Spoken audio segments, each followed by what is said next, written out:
Hi, and welcome back to Abilene People, the podcast on BigCountryHomepage.com, where we talk to Abilene's most interesting people. And today, our guest is Michael Prado. How are you, Michael? Not too bad. Pretty good. How about yourself? I'm all right. I'm okay. So I got to tell you, the bar is set very high for you. Uh-oh.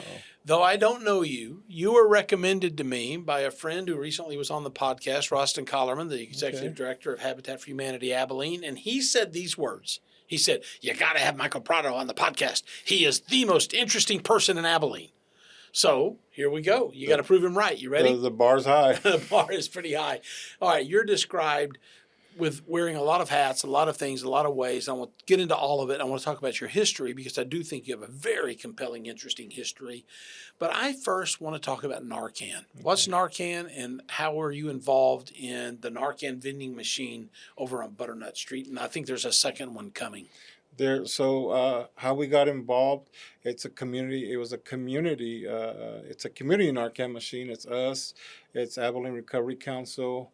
And the Big Country Reentry Coalition that keep it stocked in. And I think we've let other organizations in since then, but initially. And for somebody that doesn't know, it's a vending machine that dispenses Narcan for free. Which is for free. Yes. Which is a drug that saves lives for people who are suffering from. Okay, here we go. I'm going to set it over here by our. Brought you a little gift. So people can see it. So tell us about the vending machine and what it does and how it saves lives. Okay, so the vending machine is open 24/7. You can walk up there. It's at Book Therapy, which is South 11th and Butternut. Walk up, push the number 54, and it'll dispense it, and you just walk off discreet. And what happens with the Narcan? So say it's what we call a civilian or lay person. You might be at Walmart. You might be in line with your basket, and the person in front of you just overdoses, falls over. Of course, you'll have to know the signs. Gurgling, limp body, of course. Pinpoint pupils if their eyes are open, and then just administer it. Followed up with rescue breathing, and then after 2 minutes of that, you would administer. There's 2 doses in there. It's totally benign. If they're not overdosing, it's not going to cause any harm. If they are overdosing on an opiate, then it's going to be a lifesaver. And occasionally people access the Narcan drugs and use them here in Abilene? Mm-hmm. How often? Man, we have, since 2017, we have passed out way over 10,000 doses of naloxone/Narcan. That's just us. There's a bunch of organizations now passing it out. And you've had personal experience with addiction. Yes. You told me that you went through recovery, and I think you're working on 18 years sober. Mm-hmm. So you have a real heart for the addicted. But that's not just obviously your story. I mean, I have a personal story with recovery that's I'm not the guest on the podcast. We'll save it for another time. But you have a real heart for people. You wear a lot of hats. You are a community organizer. You're a harm reduction advocate, which Narcan obviously is a part of that. You're an outreach specialist. You're a homeless advocate, and really a homeless expert. Talk about the hats you wear and how did you come to wear so many hats? So the community organizer, we put on trainings. We bring different organizations in to do trainings on risk reduction, harm reduction. We do Narcan trainings for the public, free. In fact, you were doing some seminars just last week. Was that in the homeless space, or it seems like you were anyway? When we talked, you had a lot of things lined up. Yes, we had Texas Harm Reduction Alliance from Austin come in, and they come in once a week to do training for the housing providers and peer specialists, social workers, and anybody in the field. And so you mentioned community organizer, you mentioned the harm reduction advocate, but you have been involved in helping the homeless find a place where they have a roof over their head. Can you talk about housing first? Okay. And I'll explain briefly, and of course you can explain it better, but that's just saying a homeless person, before any of their other issues are addressed or met, they need housing first. They got to get under a roof, and then you can address the multiplicity of options, or not options, but issues going on in their world. Is that fair? Yeah. So the harm reduction, West Texas harm reduction, which we started in 2017, got me into the encampments. We were doing outreach into the homeless encampments, hygiene kits, water, food, Narcan, condoms. And so one day somebody in the encampment had asked about housing, right? So then I went and I met with, at that time it was called Home Again West Texas, which is now West Texas Homeless Network, and went in there and told them what I was doing in the community, and our people in the encampment were interested in housing. So it ended up being a God thing. Like it all lined up, and so that's when I was introduced to Housing First, like on a first-hand level, right? Because I had heard about it, Housing First, and so I got clean and sober in a time when you had to be clean and sober to get any kind of assistance, right? And Housing First, it is what it sounds like. When we put a roof over the equation, I've seen miracles happen. What do you mean by that? What miracles? I've seen them address mental health issues. I've seen them address their physical issues.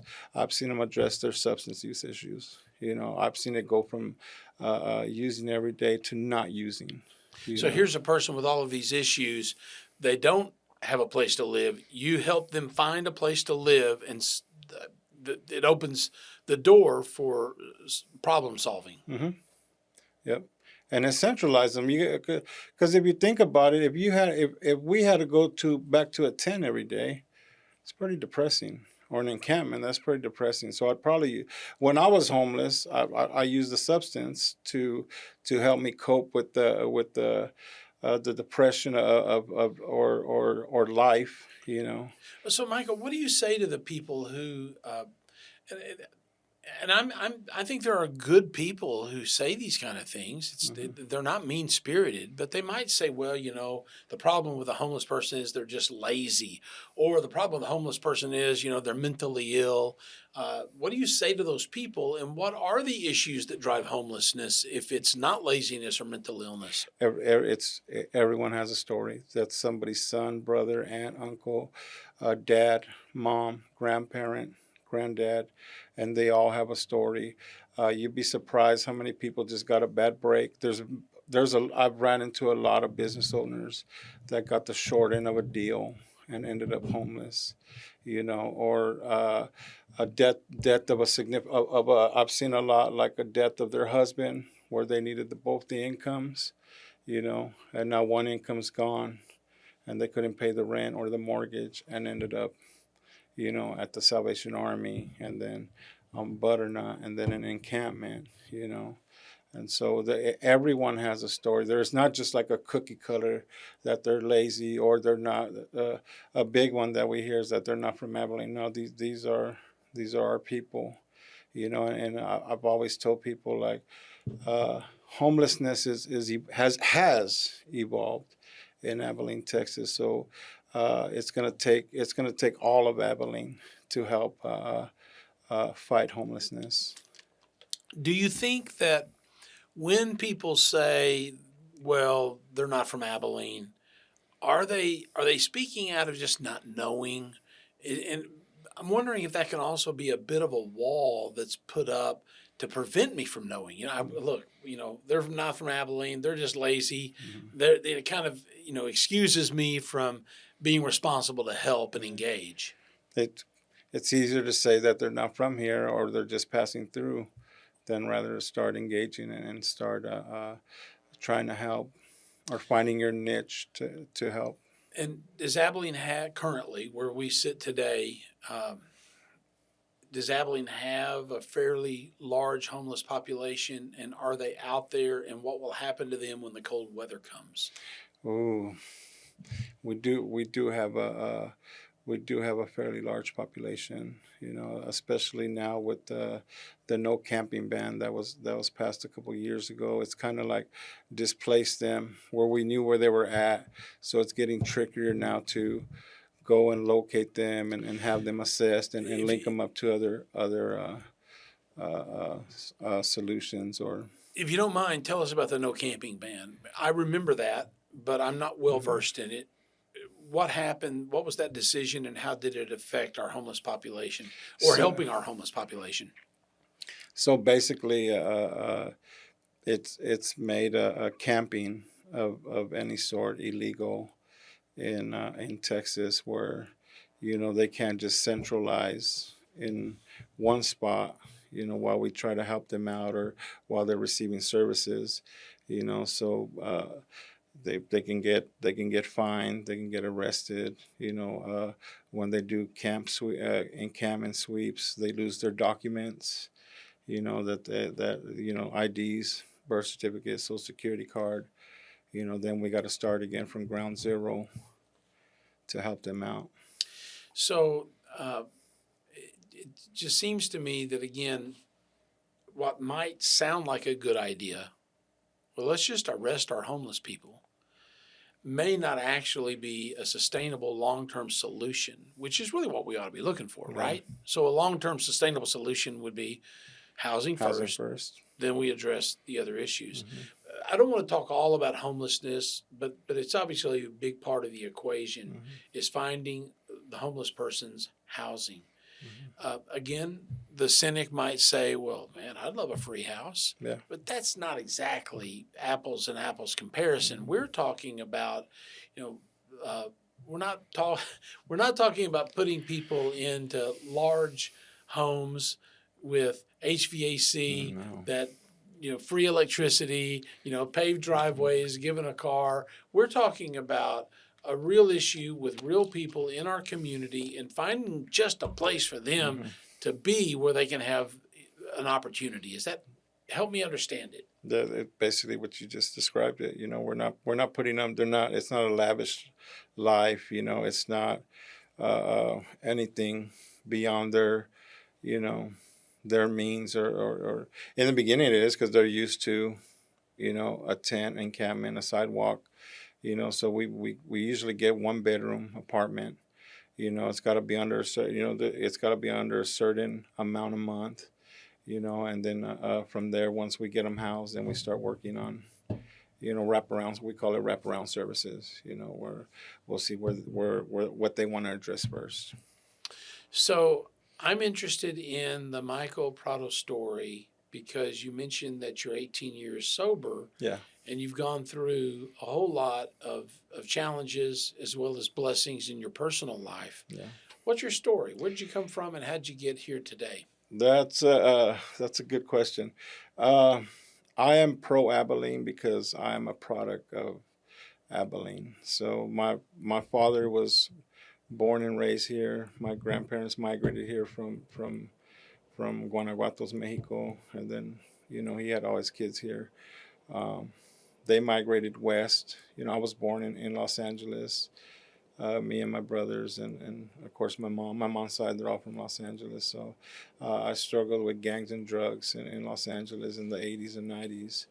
I'm curious, what part of LA did you live in? East LA. Okay. The city of East LA. So it'd be Olympic, Whittier Boulevard. So so when I was at the end of the road,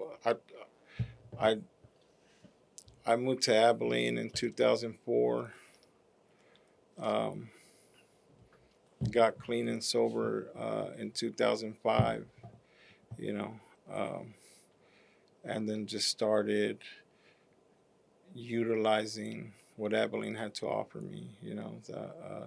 Everyone always asks me, "Why do you wear so many hats?" Because I love Abilene. I wasn't born here, but I'll die here. And for me, this is a place that gave me life. Both my children were born here. The only children I have, Hendricks and Abilene Regional, and I just try to give back to the community the same love that was given to me in 2005, and then again in 2008. You know, Who do you network the most with in your job and all the different hats that you wear? oh wow, with I'm City Light Love and Care Ministry, Betty Harwick Center, Council of Governments, Serenity House, Abilene Recovery Council.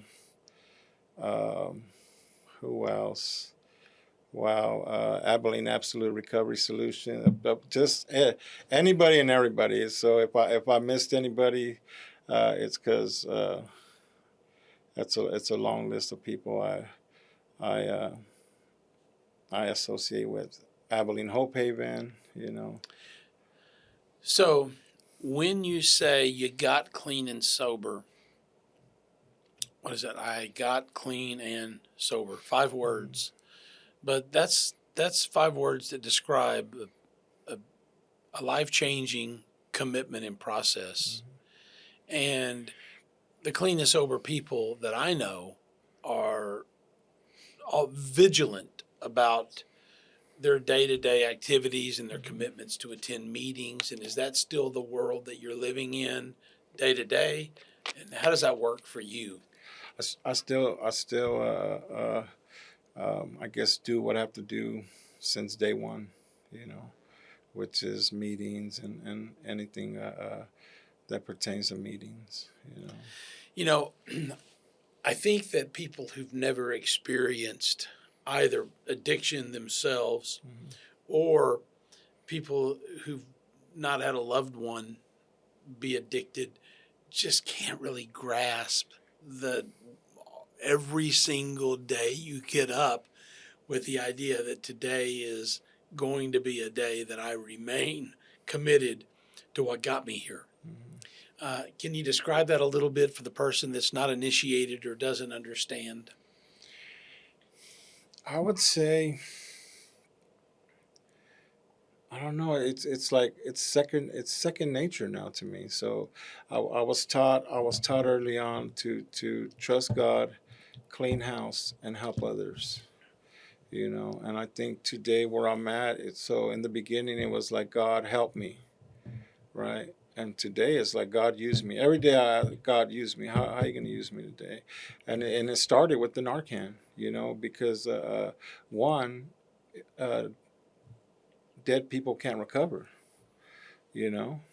Then that's what it boils down to. And these were the same services that I was receiving in Los Angeles when I was out there, you know. And so if I can do my part, or Abilene as a community, you know, can do their part, to keep someone alive so they can make the decision to get clean and sober and go ask for help at Abilene Recovery Council or Abilene Absolute Recovery Solutions or Serenity House, then that's a win in my book. You know, if I can keep someone, if we, you know, not just West Texas Harm Reduction, but Abilene as a community, because now there's a big community now.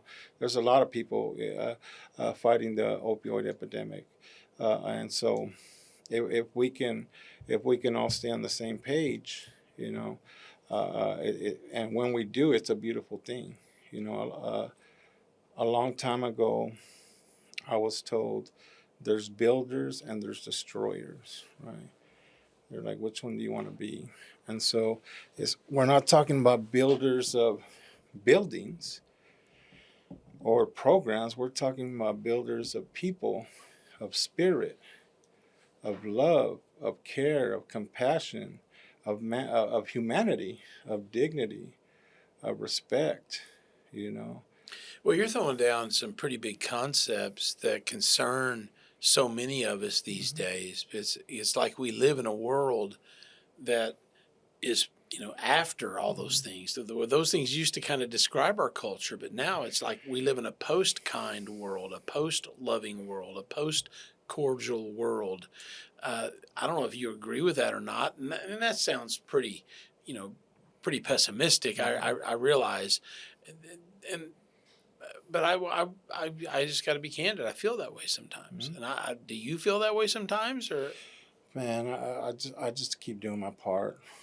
You know, love. My motto is love is the method. I just keep trying to give what was given to me so freely by the people of Abilene, you know. And like I said earlier, I'm a product of Abilene. I've never lived this way of life anywhere else but Abilene. I went to Alta Vista.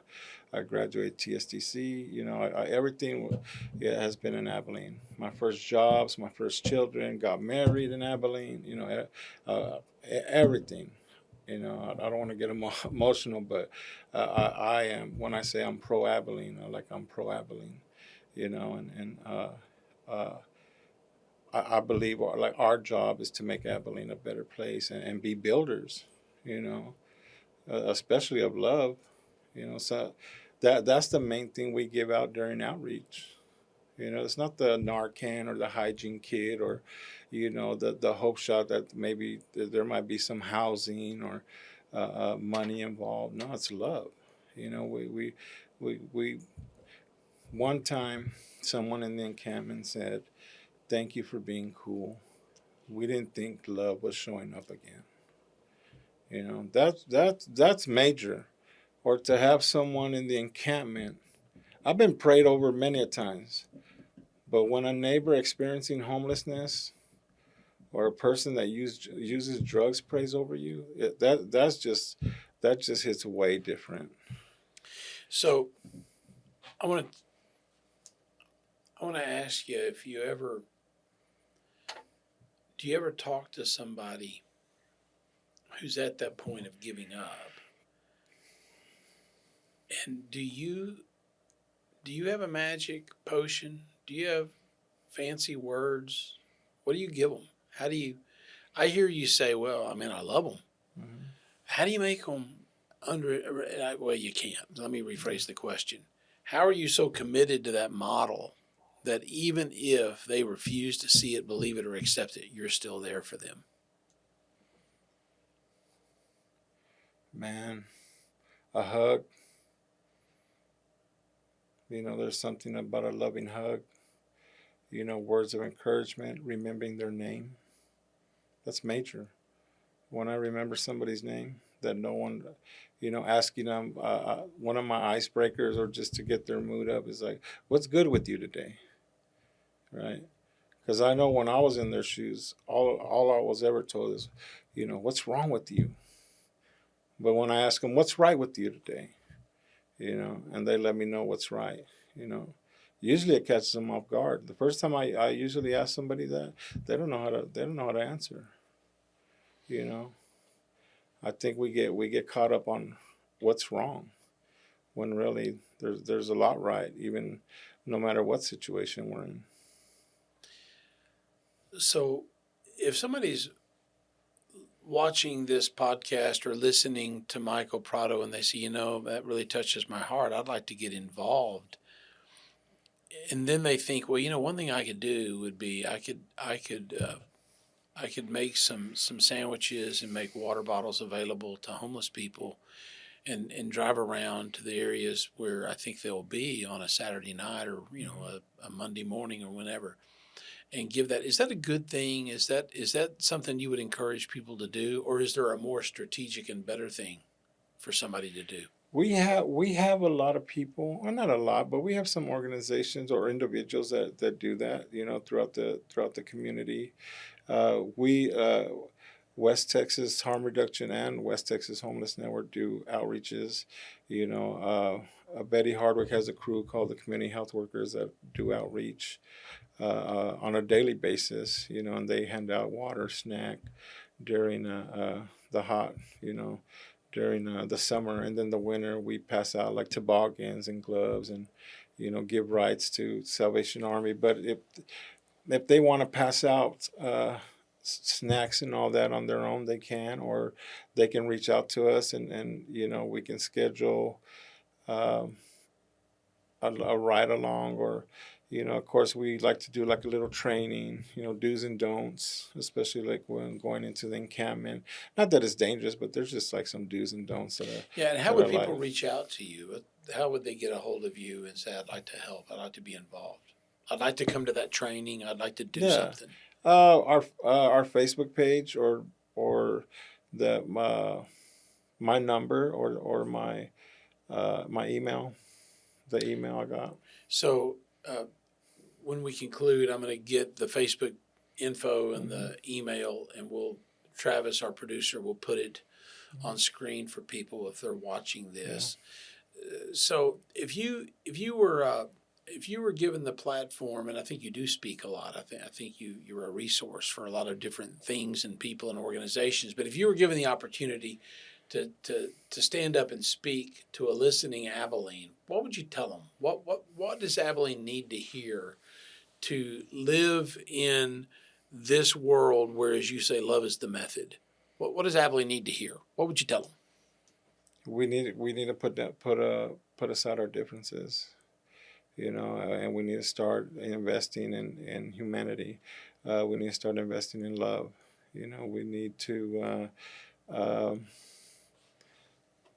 I don't want to say start caring again, but like earlier, like you said, sometimes I feel that way. We need to unite to fight, homelessness and the opioid crisis or epidemic. We need to unite and get on the same page and put aside our differences and and our beliefs and I do a class at one of the colleges, and I always tell them I don't use WWJD. What would Jesus do? I don't use that. Because that is when I think that and say that, then I'm left to my personal interpretation of what I think Jesus would do. I always tell them, what did Jesus do? Right? WDJD. What did Jesus do? He just loved. He just helped. He cured. He forgave, but most of all, he loved. So I always tell people that it's not what would Jesus do. Then I'm left to my thinking and my interpretation. No, I like to keep it concrete. What did he do? So It's beautiful. Mm-hmm. Maybe that's what you'd stand up on the platform, come to the microphone, and just say WDJD. And maybe the question is, what not a hypothetical, what would, but what am I going to do? Mm-hmm. What are the opportunities that are out there for me today? And as you say, kind, love, generous, helpful. It could be as simple as a hug or remembering somebody's name. That's what I'm hearing you say. Mm-hmm. So that's something we all can do. Treating someone human. Yeah. So where do we go from here? What's your vision for Abilene? What would you like to see over the next 10 or 15, 20 years? Jeez, I'm a dreamer. All my bosses say I'm a dreamer. I would, I would want. First of all, we need like another.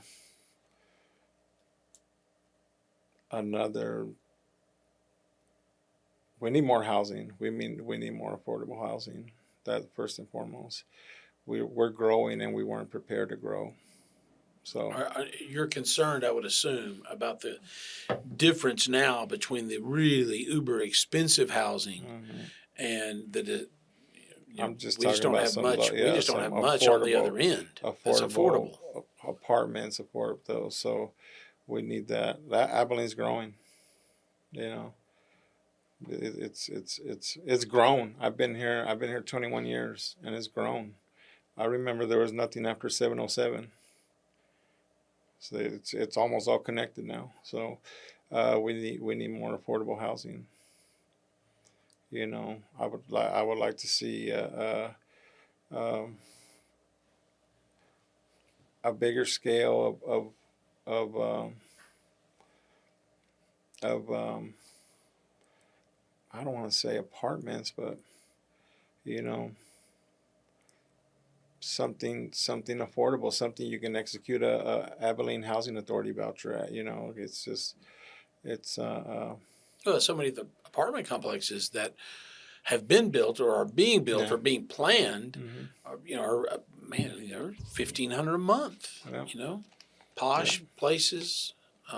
That's really not what you're talking about. You're talking about housing opportunities for people on the margins. Mm-hmm. And the challenge, of course, is there's just not a lot of money to be made there. So developers aren't really motivated to get involved in that space.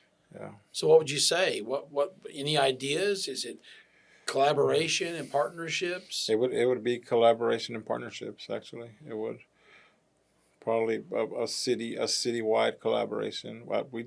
We need more help. We need more help from every sector. To fight homelessness.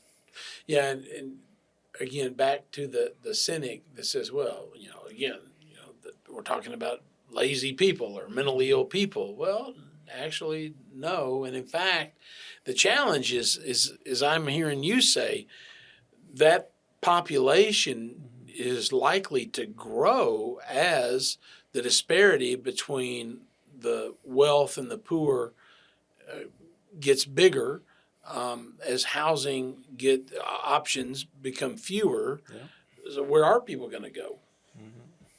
We're trying to I've always told this to people. We're trying to make a system, or we're trying to plan right now for the person that's going to be watching this podcast, that in 2 years is going to be in the same shoes as our people right now. A neighbor experiencing homelessness. And we call them our neighbors because they're our neighbors. We don't call them homeless guy or hobo or bum. No, it's a human. It's our neighbor experiencing homelessness. So that's what we're trying to do. We're trying to make a system that that'll be able to embrace that person watching this podcast right now, that in a year, 2 years, 18 months, 6 months is going to be like, I'm evicted. I got evicted. I lost my job. My rent skyrocketed. And I want to talk about that word neighbor for a moment, because words matter and semantics matter because they reflect attitudes and they reflect the heart. As you said, give people their humanity and treat them like humans, give people dignity. So if you know somebody's name and you engage them as a fellow human who's valued every bit as much as you are, that's a big difference maker, isn't it? Mm-hmm. And that affects how we participate, how we collaborate, how we plan, how we engage. I'm assuming that's all wrapped up in why you say we should call our homeless population neighbors, because they're our neighbors. It's dignity. Neighbors. Is that accurate? Yep. They're our neighbors.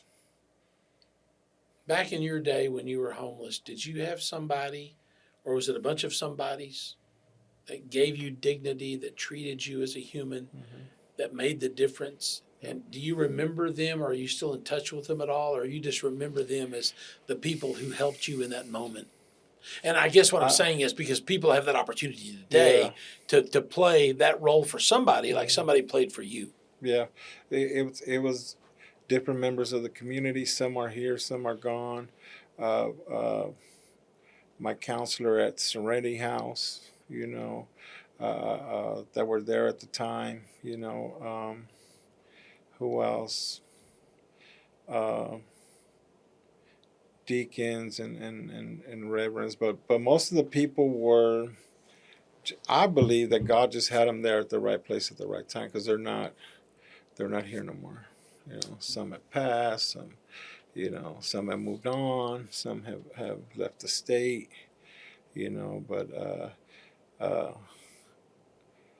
I know without a doubt that God had placed them there for me, just to embrace me just long enough and show me how to, or continue to show me how to live, or show me how to be honest, or, show me how to apply for a job, or tell me that I need to get my GED at Alta Vista, and so tell me to apply at a job at a restaurant, dishwashing, so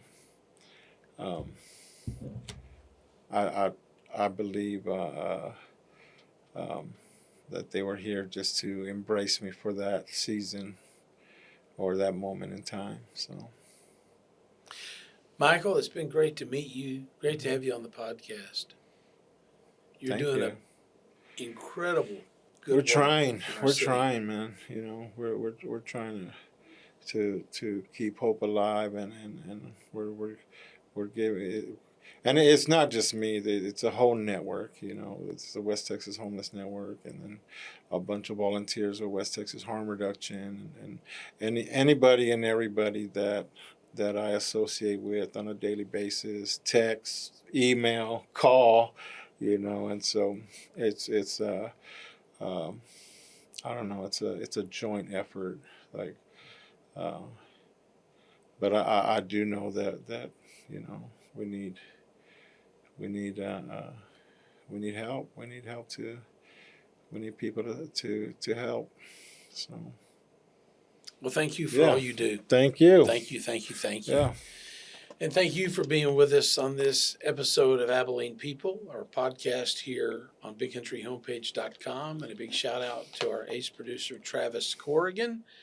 Travis puts it all together and just makes it all happen for us, and we appreciate him so much.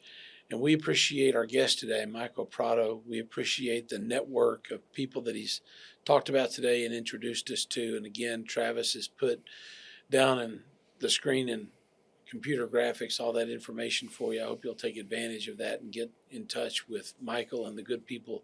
Maybe we all can be inspired to be for somebody what those folks were for Michael, and to treat people with dignity and to give people the respect, and they certainly deserve it as our neighbors.